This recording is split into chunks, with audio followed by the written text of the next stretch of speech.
We've been doing movie nights for years. So Gen Xer and A Gen Z. Random weird moments that the two of us have experienced, and there are a lot of those. And he crashes them. As you do. It's like, I'm just sitting there and I'm like, where did this come from? Why are we singing? I mean, you're not going to learn anything about the movies listening to us talk. This is the Argo City Podcast. Film, conventions, and fan life with Maddie and Matthew. And we are back this week with the movie Wheel Boom. What are you holding? So, this is called a gel. I mean, it's just a piece of blue plastic, and what you do with this is you put it over like a light. Like, I know you don't go to concerts. No. But you've been in concerts. You've sung. Yeah. So, the spotlights, if you look up at the can lights, they'll be different colors. They're not really actually like different color bulbs. You put this piece of plastic over top of it, and it gives you the right... It highlights certain colors in the outfit. I feel like I should have known that, but I didn't. So, there's that, but sometimes they use this in movies, too.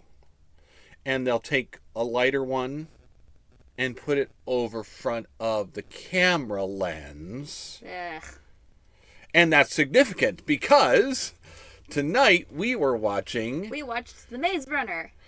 And your first reaction is it's so blue. Legitimately. We had to pause the movie like partway through just because it was so dark and I couldn't see anything, even like, especially like with the glare. So like we turned up the brightness and I was like, is it just me or are all of these boys wearing blue? And it's not, it's a blue filter. They do it electronically now. But yeah. The blue filter, it's actually, it's a pretty sci-fi thing. It's also a very horror thing. You'll put a blue filter over a dark forest. Yeah. To like give it a bit more color. Right, and like a while back we watched The Matrix. Ooh, it's been a really long time. That's got a green filter over it. So there's elements on Gone in 60 Seconds where they have an orange filter over it to make it look more afternoon, more sunset, more... Oh, yeah, I get that much. So Maze Runner has a very blue filter over the whole thing, and it was bothering you a little. Yeah, it was fine with like some of the brighter scenes, but like when it gets dark, which is the reason why we needed to turn up the brightness in the first place, like it overpowers it, I'd almost say. Mm-hmm. I didn't after a while I kind of got used to it, but especially towards the beginning, I kind of got a bit annoyed with it. I love VLC Player. It allows me to do all that kind of stuff. Yeah, you and your magic techiness. Give me a description. Tell me what the movie's about. Because this was your choice, so I think I'm going to throw this on you. Oh, goodness. Okay. So, The Maze Runner essentially follows... my goodness, I am so terrible with Thomas. names. Thomas. As he ends up in this, like, clearing area with a bunch of other boys with a maze surrounding them. And their goal is to find a way out. Throughout the maze, it's, like, huge. The walls are, like, 10, 20 feet tall, and they're trying to figure out a way out. But there are monsters called... grievers, which are essentially these like spider mechanical robot cyborg things that want to kill them. Mm-hmm. So they're we'll get into those in a little while. So they send groups that they call runners through in order to map out the whole maze and stuff. And well, I mean, this is the story of what do they find and do they find their way out?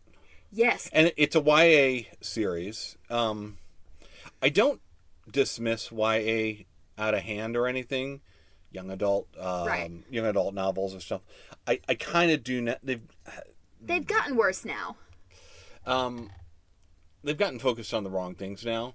Mm. But there's an era where it was all dystopian, end of the world, small group of teenagers, almost Lord of the Flies, and then technology.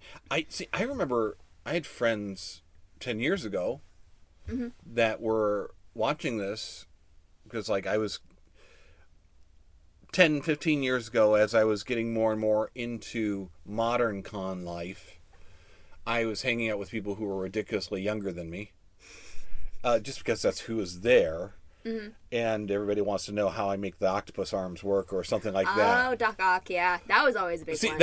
And that's somebody I'm thinking of. Like, one of the girls I would hang out with and talk with, I was sitting at a convention, and she looked at me, and she's just talking, and she just suddenly stopped, like, just realized, those aren't your real arms, are they? Your arms are in the robot arms, aren't they? Yeah, but frankly, you do that a lot to people, so... And she would talk, though, about Maze Runner. So, because she was just out of high school, going into college, that kind of thing. So I get where that hits. You have a friend that's into this. Yes, my friend. I don't know if I should say her name or not, but that's all right. My friend who I used to go to like youth group and stuff back when I was still doing that. She was really big into Maze Runner. I remember her mentioning it a couple times during... Mm-hmm. It was at the time of my Harry Potter hyperfixation. Because we were both... you shared that. Yeah, we were both kind of in there. And that was also one of the things that she was kind of interested in. And I never bothered to actually read the books or really look into it because I had my own dystopian reality in the Hunger Games. Right. Because that was my other hyperfixation. I had my own. And even as I got, like, a little bit older, I want to say, like... 7th, 8th grade was when I really hit that dystopian area. Along with Hunger Games, I read a lot of people. The Fifth Wave. I read a lot of kids did. I tried to read Divergent. I really tried to read Divergent. I could not get into Divergent. You got it on the shelf back there. We have the movie? Yeah. Noted. Dollar Tree blesses us with all sorts of stuff. But like that, that's always been like such an interesting like thing, and it's not something I ever really bothered to get into. Right. It was kind of on your list of, all right, maybe. I'll get to that when I get to it. Yeah, exactly. Because I have tons. In fact, that's one of the reasons why we watch anime together, because it's like I see all this stuff like My Hero Academia or Demon Slayer or and like it's not that I don't want to, it's that I only get the TV for a couple hours a week while mom's asleep. So, yeah, that's true. And I have to dedicate that to much more bloody stuff. Oh my gosh, of course. Yeah, bloodier than Demon Slayer, yes. Anyhow. I don't know if it could have been bloodier than our most recent Demon Slayer. Oh, really? Do you really want to throw that challenge out at me? Actually, yeah, no, I'm not going to do that. I will bring out Dead Alive by Peter Jackson before he did Lord of the Rings. I was going to say, we just got through the spider story, so... Oh. Yeah, and then you hit me with more spiders. But to be fair, I didn't know these were spiders, okay? I didn't even know what these monsters were. I knew nothing about this series. And they're not really... Actually, the more we looked at them, the more the Grievers... They're cyborgs. There's organic parts to them. There's soft, fleshy parts to them. There's not so soft metal parts to them. But they're more like scorpions.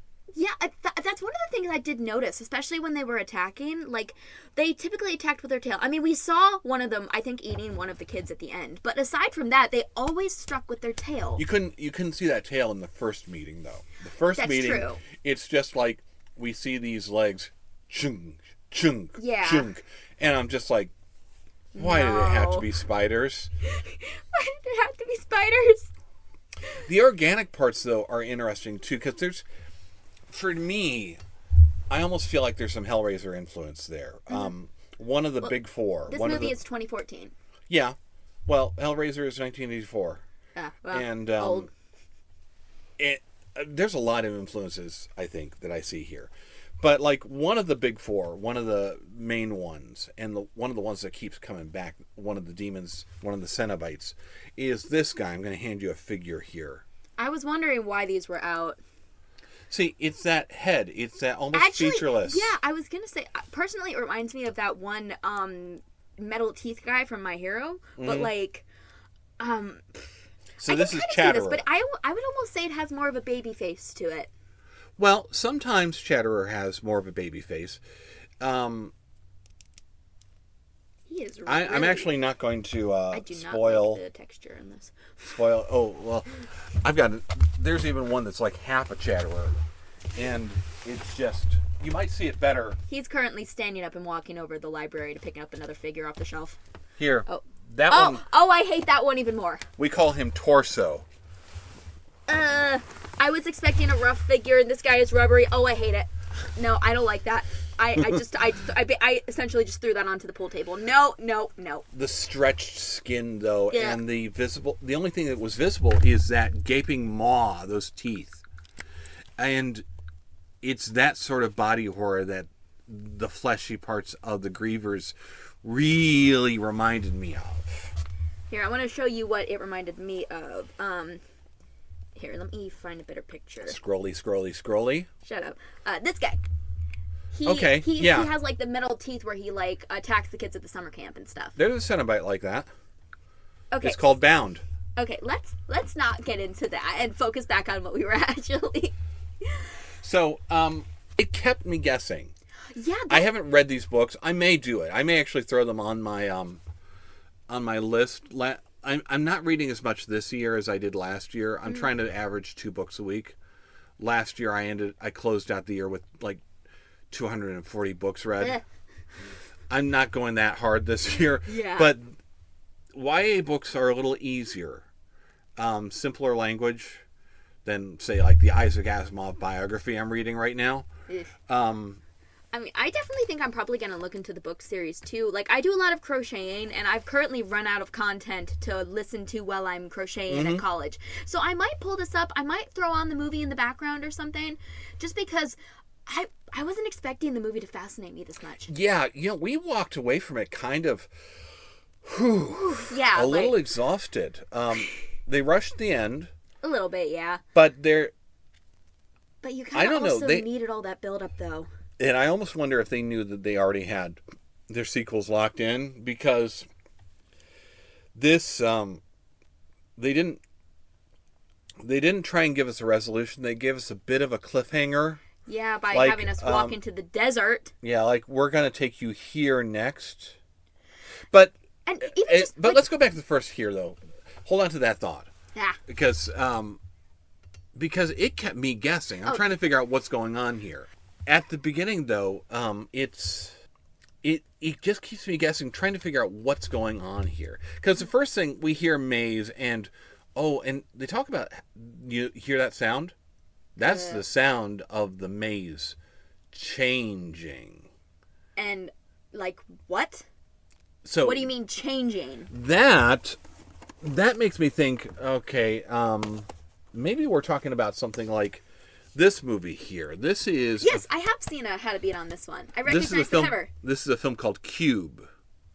And basically now, again, you have a bunch of people who kind of don't remember where they came from, trapped in a maze. And it's brilliant. I really should throw this in here. And the maze itself, the ideas here, it's definitely influenced by this. And so I'm thinking, okay, so is that the movie? No, that's not the movie. So then they're describing, okay, so people come up from the box. This is some sort of like a light pulley system. Yes. So boxes come out from underground or something like that. You know what I was thinking that might be? What? I was thinking, are we watching something like Seven Seeds? That's literally what popped into my head. I was sitting there and I was like, there's no, like, this like reminds me so much of it, with the way the characters are, with the random people being thrown in, with the memory. It was like, holy crap. Now that's a bit of like shorthand for us, but have any of you out there actually seen Seven Seeds? Because we discovered it by accident at a convention. Yes, literally, it was one of the tinier conventions that we Hazard go to. Con. Yeah, Hazard Con, and it was just playing in one of the side rooms. The two of us popped in and we kind of sat and watched for a little bit. I want to say they were on like 5 or 6. Right, a good anime convention plays anime, so you can sample it. And that's what we were doing. And yeah, and I don't remember, but did we watch it episode by episode for TV We watched night? a couple of episodes, and then we're like, oh yeah, I got to get me more of this. And yeah, I think we did. I think we did watch all the way through the first season or 2.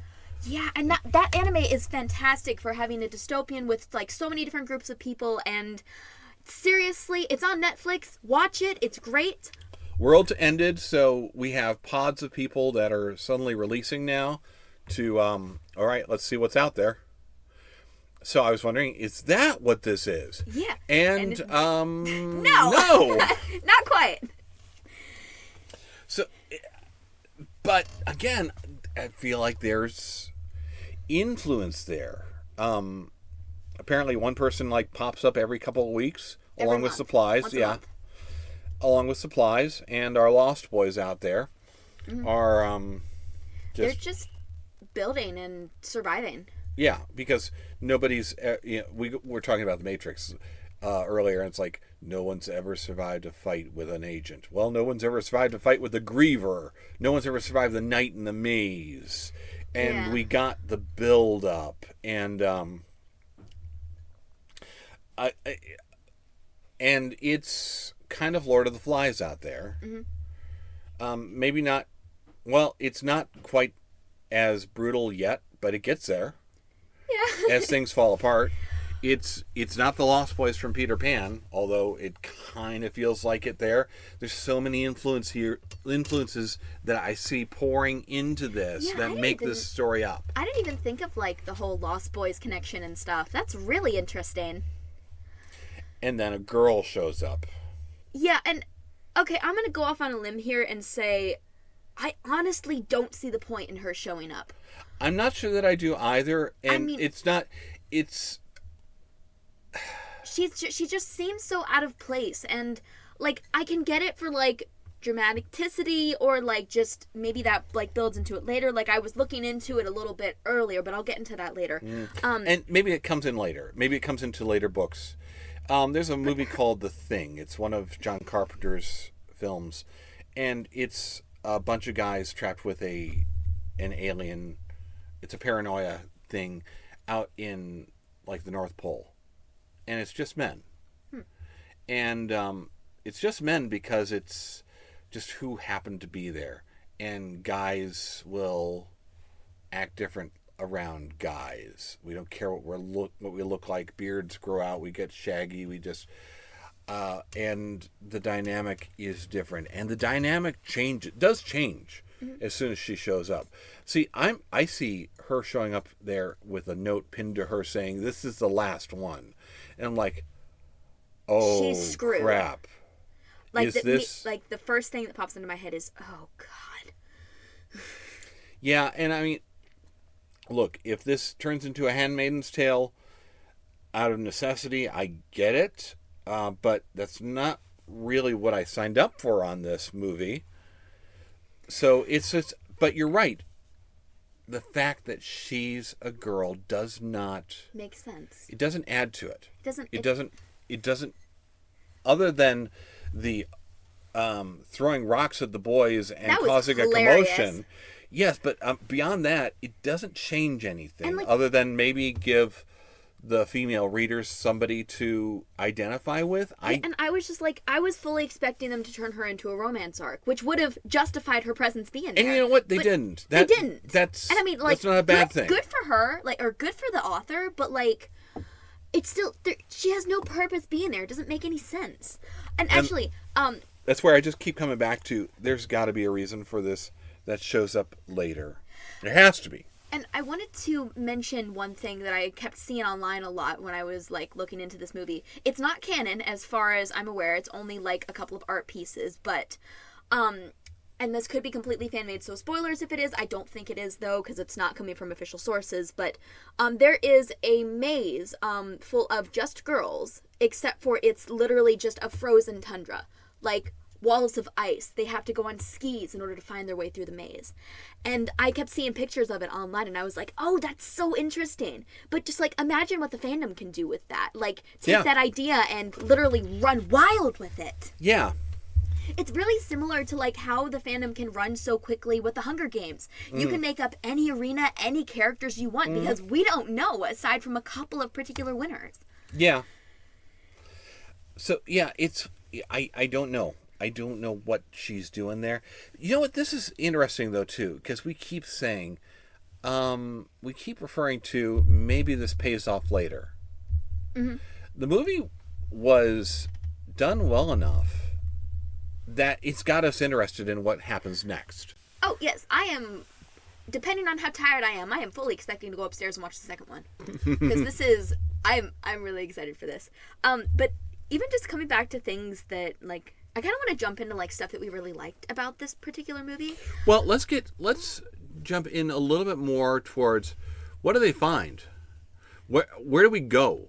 What's the end here? I don't... Because you were talking a little bit about, we find this hidden door. Where do we go? We literally... What's setting us up? What are we set up for? Like, we literally walk into, like, a laboratory where we find out that, well, they've been being watched this whole time. And what I'm, like, the first thing that pops into my mind is, I want to know how. And that's something that they didn't really get into in the movie. Where are these cameras located? Yeah. How are they watching them? Do they have chips in them? Or how is this observation being observed? Because they talk, and when the lady is on the screen, like, talking about how I'm sure you're scared and worried and blah, blah, blah, she talks about how they've been, like, watching their brains because of the whole, like, virus thing. And I'm totally losing my train of thought now, but, like talking about how they're, like, the world's ended outside. The sun scorched the planet. Except are they under a dome or something? Because this glade that they're living in, it doesn't look like it's scorched. We saw the sky. Mm-hmm. But, you know, one thing that does kind of strike me now, all of the, like, what about seasons? They all wore short sleeves. Like, maybe the dome kept it seasonal all year round? We haven't seen a change of seasons here. We could do an entirely separate episode just on conspiracy theories. Absolutely. Here. But, I mean, while we're watching this video, we're seeing this lady scientist talk about it. We also see bad things unraveling behind the scenes. Apparently there's different factions in the world, and the army is, like, rushing in and killing people. Yeah, and as we said, we see the lady kind of just go boom, and she finishes it. But then we see her later on explaining that they're going on to phase 2. And, okay, I'm just going to say this right now.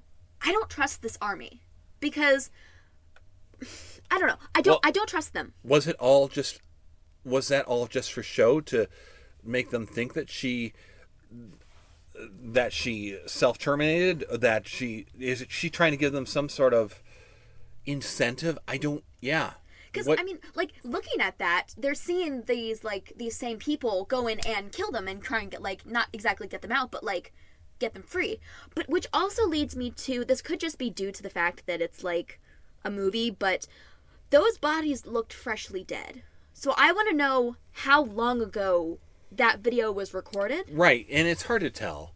I was looking for the same thing. Like, can I tell? Is that blood scabbed over? What's happening? It's hard to say. Did they know people were coming in? Are those the same soldiers? Because at the end they get picked up. They get picked up by a bunch of Huey helicopters. Yeah. And are those the same soldiers that were in the video? Because she says, we're heading to phase 2. And phase 2 is in the city. Scorch. It's called the Scorching Trials. Yes, and I just see city. And again, we go back to influences. I'm thinking Escape from New York, which that's one I haven't shown you, and I need to. I don't recognize that title. No, we need to do Escape from New York at some point. We really do. My buddy Mike, his uncle, actually did the costumes was costumes and prop master on the movie.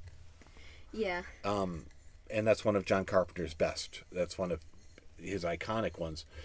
I feel like that's where we're going. But then again, I felt like we were going a bunch of different places here, and I wasn't right. Frequently, I wasn't right. Can I just, like, jump into, like, one more thing here that just, like, kind of... when the two characters, they're making their way over to that, like, Area 7 and stuff, as they're following, like, the beeper on that they got from the griever, I'm sitting there and I'm just like, this is a trap. This is a trap. This is a trap. Why are you following something that was inside a monster? It's going to lead us to their nest. What are you thinking? Why are you following something that was in a monster? It's like so stupid. I'm just like, this is a trap. Why are we doing this? And I mean, I wasn't wrong, but I also wasn't right, which kind of goes into what you were saying. Mm-hmm. It keeps you guessing. Yes, it it really does. And some of that's the amnesia too. Because like once the leader of the group, he gets stung by one of the grievers, and but they get the cure with on the next delivery. The girl comes with 2 EpiPens, basically. Yeah, and stab. But the amnesia is interesting too, because it kind of changes who they are. Dropped into this situation without any knowledge of it. I come back to another one of those influences is a film called The 13th Floor. I should have pulled that one as well. Your box is going to become a lot fuller after this. That or even better, Dark City, which has some of like the reconfiguration themes and all right, what would you do if you were a different person? What would you do if I blanked your memories and put you in a different situation? I feel like there's a lot of that going on. There's so many themes that I see pouring into this movie that make it what it is. And even just kind of like jumping back to talking about the boys and stuff again, one of the things that, and this tends to be something that happens with a lot of stuff that I watch. I was honestly just enjoying like watching them go through their daily lives and like watching them all fall into like a spot. Like some of them are builders, some of them are like farmers, some of them like do like leadership and stuff, and it just makes me like, I could care less about exploring the maze and figuring out the mystery. I want to spend more time with these characters to see how life lives here. Even before then, I want to see, like, groups going in and, like, not coming back. I want to see backstory of the first group that came here. I want to see the names being carved on there. And I want to see that, because that fascinates me. I thought this was interesting, because you said the same thing when we watched the J.J. Abrams Star Trek reboot, the 2009 one. We've mentioned it before. That's the reset of where it's got new actors playing old characters, so it looks like they're just kind of kids in Halloween costumes. But the thing you noticed about that is like, what you really liked was Kirk as a kid, Spock as a kid. And you just wanted to see those origin stories play out longer. And you know what? That's always also been my thing with My Hero Academia. I want to see them at school. Yeah. I want to see just classes and misadventures and dorm hijinks. And we're getting into some of that with the OVAs. But no, I absolutely get that. And like I said, that tends to be what I always think when it comes to a lot of these shows. I remember, like, at least for me specifically, I was a big fan of Pokemon a while back. And one of the things with Pokemon is that you obviously have, like, Jesse and James interrupting every episode. I don't want that. I just want to see everything play out. And this like show gives like a great idea of that. And frankly, I like even in like the next movie or in the books, I want to spend more time with these characters. Because I really like that, and I like how they all fall into their own assigned roles. There's a lot there. What else have you got on your list, real quick? Can we just also talk about the CGI in this movie? Those, like, the first thing, like, one of the things in particular that struck me is them going through where we get the long shots of them passing by the numbers in the maze. And that's just, like, they do it at such a cool angle. Everything looks super realistic. I was just like, whoa. And old. Like, they've been doing this a while. How long has this been going on? Those are not new buildings. What do you mean? They didn't just whip this stuff up. Those buildings have rust and dirt and age on them. The paint's chipping. Those numbers are faded. Yeah, and because they said, and they've been there 3 years before our main character joins into the crew. So I love the way that stuff looks. The wall always looks really interesting, the way that the maze like moves and stuff, and just it was all so great. And when we leave, we see the whole maze. We get to see a short clip of like them flying above shot. it. And then we clip away, and I'm just like, wait, no, look back out the window, because I want to see it from the very top, because we only saw it from the corner, but you can just see at that point how big it is, and it puts it in so much perspective, and that's so interesting. there were two other things that just kind of did stick out to me. I was honestly not expecting the main group to like exile our characters out, or even to just like offer them as a sacrifice. And actually, you talked a little bit about that during the movie. Right. See, the whole idea of we're going to offer them as a sacrifice to the Grievers. Well, the Grievers already came and killed people and ate people. Sacrifices aren't going to do anything. But this is where this is where we're back to Lord of the Flies. And things going bad. Things breaking down. Literally, when they get back, all sides of the walls open and the monsters just flood in. And it's just... Yeah, they unlocked the next level.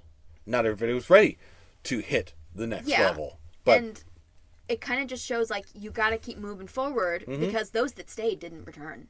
Right, and, that was something you were also talking about, too. How I can see... The one dude is...